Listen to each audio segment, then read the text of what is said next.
oradora es la profesora Ann Duffy de la Universidad de Ottawa. Ella va a hablar sobre su trabajo.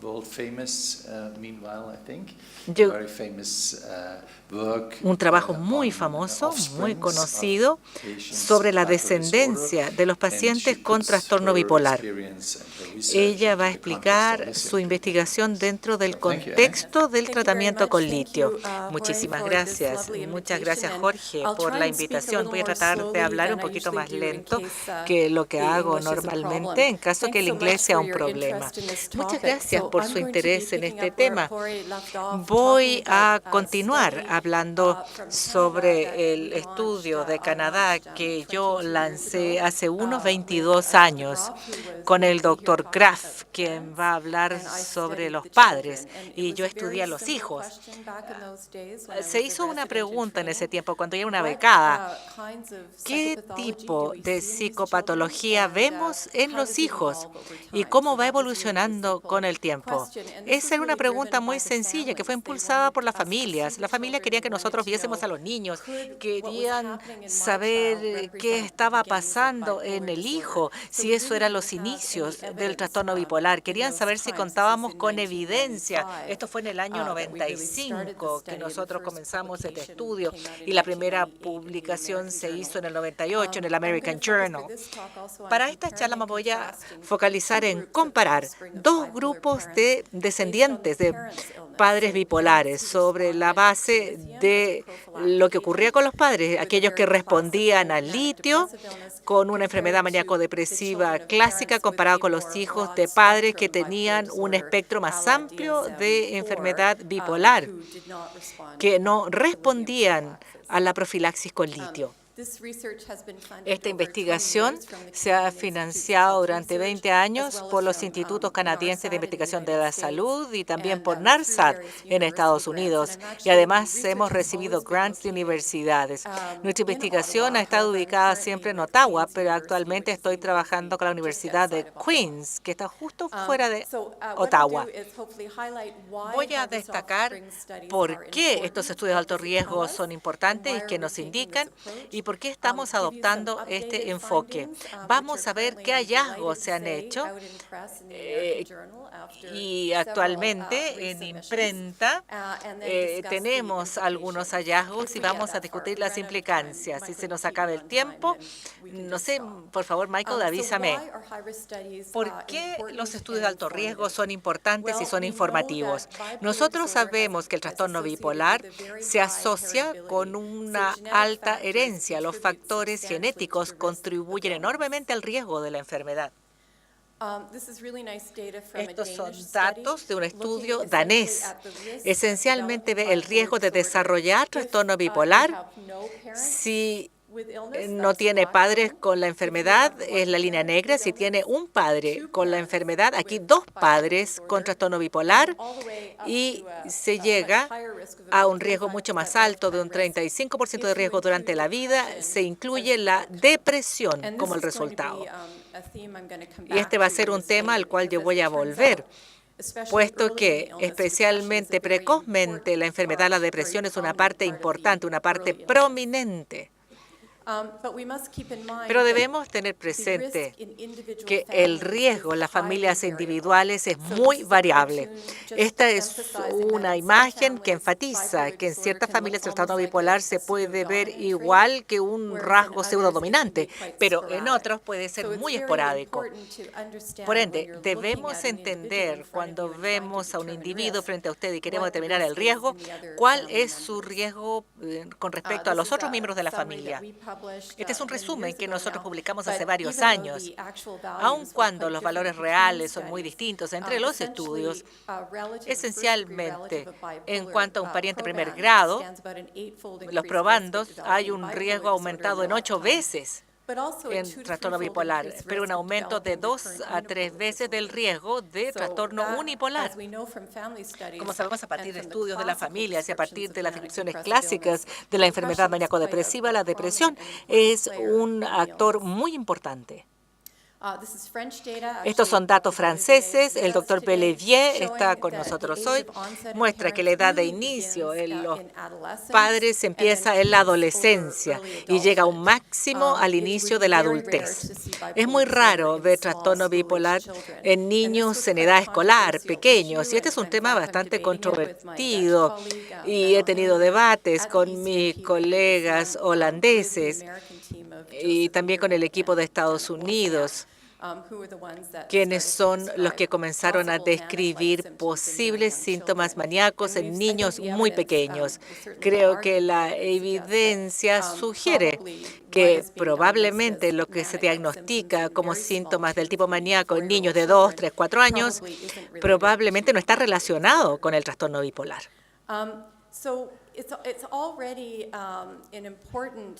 Ya es una enfermedad importante en términos de morbilidad y mortalidad. Este es un estudio de Kessing que muestra años de vida perdidos en los pacientes con diagnóstico de trastorno bipolar. Y verán que en los pacientes adolescentes el suicidio representa un 25% de años de vida perdidos. Por lo tanto, es muy importante reducir el intervalo entre el inicio y el diagnóstico. A uno siempre le preocupa que el psiquiatra tampoco haga un sobrediagnóstico. Vamos a hablar después sobre la heterogeneidad del trastorno bipolar. Hemos pasado de una enfermedad muy recurrente que incluye depresión y también trastorno bipolar a un espectro más amplio que incluye por lo menos 3 subtipos que podemos identificar sobre la base de la respuesta a tratamiento y antecedentes familiares. Es muy importante para nuestro diseño de estudio que ustedes tengan eso en mente. Aquí están los datos originales de Bastrup y Scow, profilaxis de litio utilizando el diseño de imagen en espejo. La depresión, que es la línea oscura. Cada línea es un paciente individual. Era muy prominente en el transcurso de la enfermedad del paciente y hay mucha variabilidad entre los pacientes individuales, incluso que aquellos que tienen el mismo diagnóstico estrechamente definido. El diagnóstico es caprichoso. Cuando vemos profilaxis con litio, debemos entender el paciente individual. La respuesta al litio como rasgo se agrupa en familias. Este es nuestro trabajo utilizando, aquí vemos Berghofer y Groff. Aquí vemos la respuesta al litio es estable durante muchos años en los pacientes que son tratados apropiadamente. Con esos antecedentes vamos a presentar los hallazgos de los estudios de alto riesgo de Canadá.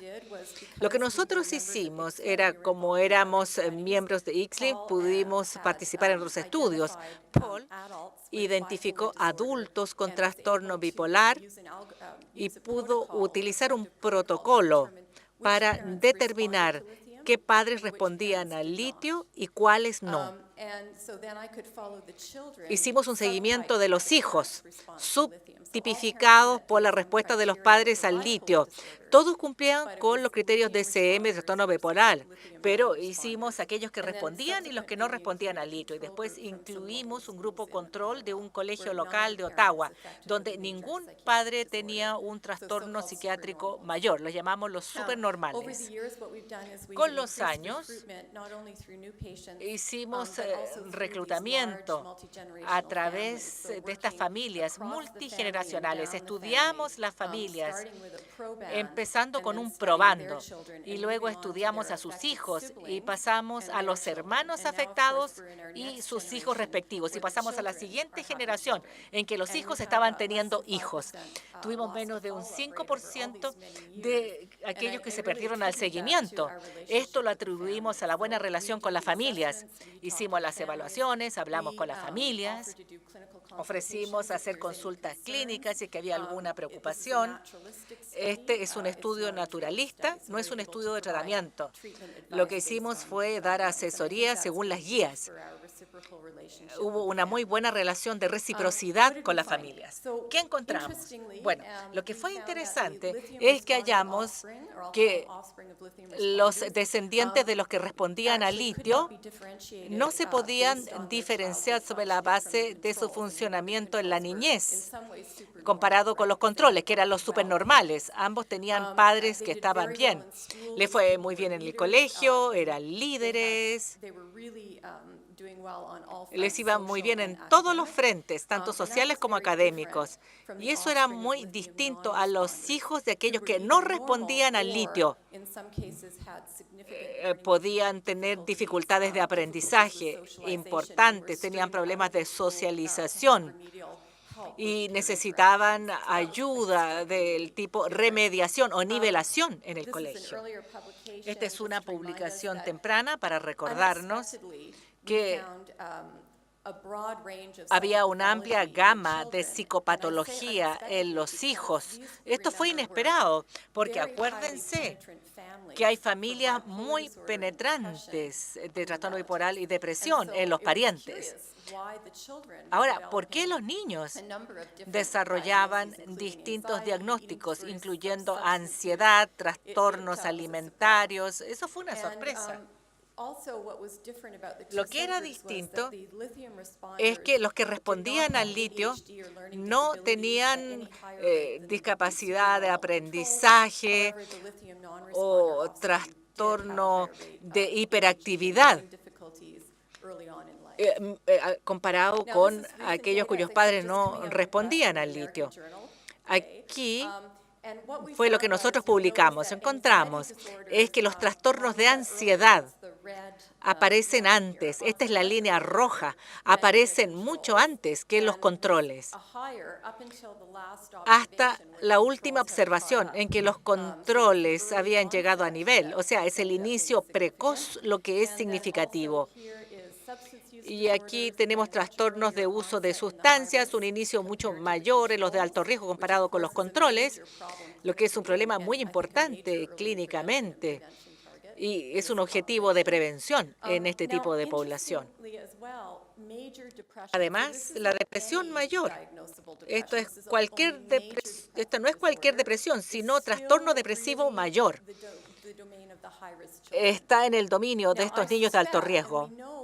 Nosotros sabemos, a partir de los antecedentes de depresión unipolar, que al llegar a los 30 años empezamos a ver que los controles desarrollan depresión mayor.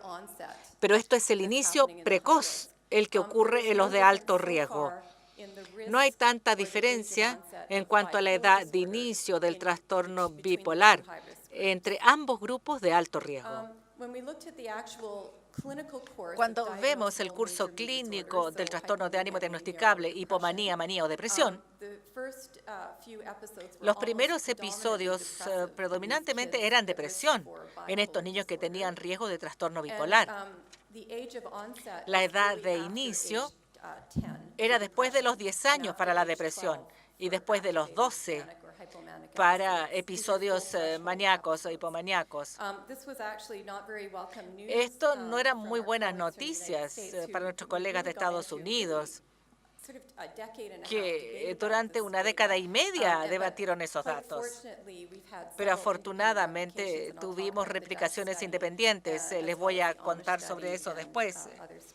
Hubo varios estudios al respecto. Una vez que se inicia la enfermedad como trastorno de ánimo, tiende a recurrir. Y esto tiene mucho que ver con lo que uno espera de una diatesis bipolar, la naturaleza recurrente. Estos son datos tempranos que muestran la naturaleza del curso clínico, que era muy distinta entre ambos subgrupos de hijos. Los hijos de aquellos que respondían al litio tenían un curso episódico que remitía, pero aquellos hijos de los no respondedores tenían síntomas residuales o un curso fluctuante crónico de la enfermedad. Aquí se caracterizan los síntomas residuales en los no respondedores. Muestran que tenían una mayor dificultad con trastornos de pensamiento subumbral y también socialización. Estos son datos de un reanálisis de los primeros 5 episodios en aquellos que cumplían con los criterios de trastorno bipolar manifiesto. Vimos que había una preponderancia de episodios depresivos durante el curso más tempranos. Y esto fue especialmente verdadero para los hijos de aquellos que respondían al litio, la enfermedad clásica. Pero los hijos de los no respondedores al litio tendían a tener episodios más activados a medida que los episodios continuaban ocurriendo. Aquí está la proporción de rasgos psicóticos en cada uno de los episodios. En todos los casos había una minoría de episodios en los primeros 5 que llegaban a proporciones psicóticas en cualquiera de los dos grupos. Pero los respondedores al litio tendían a tener menos características psicóticas en sus episodios, en términos generales. Lo que es muy distinto en cuanto a nuestros datos, y es muy similar a los datos holandeses, pero muy distinto a los estudios de Estados Unidos, era que la evaluación global de funcionamiento, incluso en hijos de no respondedores, era bastante alto. Como verán aquí, estos son los no respondedores al litio, levemente más bajo. Estos son los respondedores al litio. Aquí estamos hablando que está entre los 80 y los 90. O sea, en general, tienen muy buen funcionamiento. Son adultos jóvenes que funcionan bien entre los episodios. Y lo que vimos con el tiempo, esa es la primera evaluación que yo les mostré, desde la primera a la última evaluación, en los no respondedores al litio, la evaluación del funcionamiento declina. No parece que el curso temprano del trastorno bipolar se deteriore o progrese, excepto en un subgrupo de estos no respondedores al litio, estos hijos de no respondedores. Hicimos un análisis del curso de la enfermedad. Vimos que la edad más temprana de inicio de enfermedad de los padres se asociaba con la edad también más temprana del inicio en los hijos y también se asociaba con mayor riesgo de trastorno bipolar. Es decir, los padres respondedores al litio tenían un curso de remisión episódica espontánea, al igual que sus hijos. Lo que empezamos a notar era que aun cuando partíamos de una psicopatología no específica, al seguir observando a los hijos, ellos iban hacia el trastorno de ánimo. Esa psicopatología no específica puede que estuviese relacionada con el trastorno de ánimo y no fuese una comorbilidad separada. Esto estaba muy en línea con otros estudios. Este es el estudio de cohorte de Dunedin, donde hay muchos trastornos psiquiátricos, trastorno bipolar, esquizofrenia, muchos trastornos que comienzan con psicopatología no específica en la niñez y van evolucionando hacia la enfermedad en etapa terminal en la adolescencia y hacia la adultez. Es decir, ese parece ser el inicio. En esta imagen se ven las diferencias en el curso clínico. Le llamamos a esto comorbilidades secuenciales. Esto no parece ser completamente independiente. Tenemos este trastorno de ansiedad y sueño episódicos en los hijos de respondedores al litio y después pasan a episodios depresivos y finalmente tienen episodios activados. Pero cuando agregamos el diagnóstico de DSM, esto me llamó la atención porque no sabía cómo comprenderlo. Los hijos eran muy distintos, aun cuando al final terminaban con el mismo diagnóstico. Al ir avanzando, teníamos un curso clínico distinto. Estos hijos de los no respondedores al litio tenían lo que se llaman comorbilidades paralelas que van acompañando esta trayectoria con una muy mala calidad de la remisión, de cierta forma. Esta es una diapositiva que muestra hijos con psicopatología temprana no específica. Este es el caso de un niño con ansiedad significativa que era inhabilitante y que no respondía a la psicoterapia. Por eso intentamos dar un tratamiento según las guías con fluoxetina y SRS, y después intentamos con otro ISRS y no hubo, había algún tipo de agitación leve, y después respondió al litio, que fue eficaz para sus padres. Parece que esta psicopatología no específica, de hecho, era un reflejo temprano de la diatesis bipolar. No era algo genérico de la familia bipolar. Y el trastorno de ansiedad predice un riesgo alto de trastorno de ánimo. Esto se basa en datos prospectivos, análisis de sobrevida. Uno puede ver que la edad de inicio de la ansiedad, 8 a 9 años antes del trastorno del ánimo, y después sigue el trastorno de ánimo. Aquí viene un paper del 2014 que es el momento en el cual yo junté todo y dije, entonces esta es una trayectoria, es una evolución de la enfermedad, con ciertas diferencias entre los subtipos. Los hijos de los no respondedores al litio pueden tener problemas de aprendizaje, hiperactividad, y los padres tienen un espectro de enfermedad más psicótico, pero generalmente hay una especie de secuencia. Hicimos un modelo de esto y fue mal interpretado porque las personas me hacían preguntas sugiriendo que yo no lo expliqué muy bien. Lo que estamos sugiriendo acá es que no todos los que desarrollan trastorno bipolar pasan por todas estas etapas. Sin embargo, esta es una descripción global de lo que nosotros veíamos en los niños de alto riesgo. Cuando llegaron al modelo podían llegar acá, o acá, y después iban avanzando hacia adelante. La idea es que tenía que ver más bien con un modelo de trayectoria, no hay que tomarlo literalmente, que todos los que desarrollan trastorno bipolar tienen un trastorno del sueño o de ansiedad en la niñez. Comenzamos el estudio en el año 95.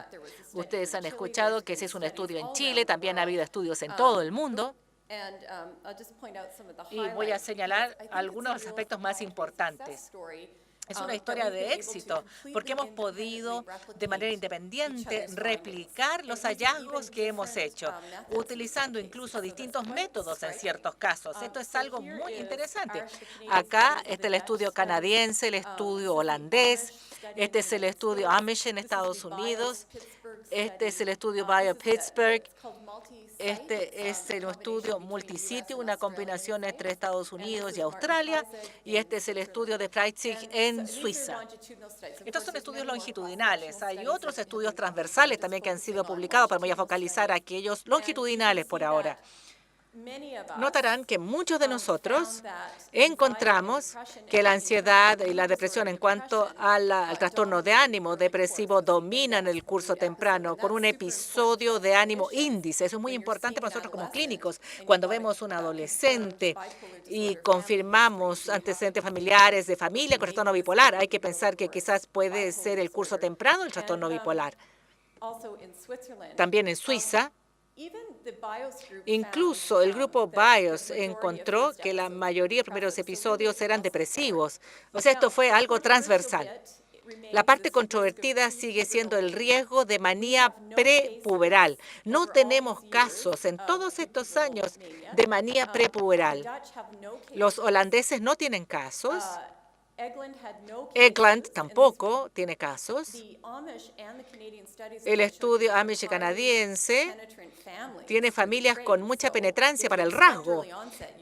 Si uno espera inicio, lo espera en esas cohortes. Sin embargo, el grupo de Pittsburgh tiene 53% de los casos bipolares que comienzan antes de los 12 años y 33% empiezan antes de los 10 años. No voy a entrar a la razón para ello. Quizás tiene que ver con la población de padres que tienen transmisión bilineal. Y también hay una manera distinta de evaluar. O sea, la metodología fue distinta en estos grupos. Y lo otro también que está ocurriendo entre Europa y Estados Unidos es que ha habido papers publicados por Kay Carlson que muestran que aún con el mismo paciente clínico frente al psiquiatra, Estados Unidos tiende a utilizar síntomas, listas de verificación, pero los europeos, incluyendo Inglaterra, tienden a ver la gestalt del patrón de la enfermedad, a ver qué diagnóstico podría hacer eso. O sea, son estas diferencias las que aparecen acá. Aquí está la trayectoria al trastorno de ánimo. Y este es un estudio multisitios donde muestra la ansiedad que se puede predecir, una muy buena replicación. Los estudios de Pricey que muestran el inicio precoz en los padres se asociaba con un riesgo mayor en los hijos. Este es el estudio Amish. No creo que se haya prestado suficiente atención. Es un estudio muy interesante. La psicopatología a nivel sintomático muestra que internalizar los síntomas en estos niños con riesgo genético precede el trastorno depresivo que después pasa a desarrollar trastorno bipolar. Y este es la calculadora BIOS. Esta es una medición que se hace una sola vez, la habilidad afectiva que informa el niño, ansiedad, depresión, informada por los padres, lo que predice el trastorno bipolar en algún minuto y síntomas maníacos proximales. Estoy terminando ahora. Estos son los síntomas. Esta es la lista de verificación. No pudimos diferenciar alto riesgo versus controles. Los adolescentes reportan síntomas maníacos y tienen un significado muy distinto, a menos que tengan los antecedentes familiares y a menos que sean evaluados clínicamente. Cuando evaluamos clínicamente los síntomas hipomaníacos, eran predictivos en los niños de alto riesgo para que tuviesen posteriormente un trastorno de ánimo, y los síntomas hipomaníacos venían antes del episodio índice de depresión. Voy a terminar con esto. Es un modelo actualizado que está en imprenta del American Journal, donde se muestra que básicamente los síntomas depresivos y activados predicen trastorno de ánimo.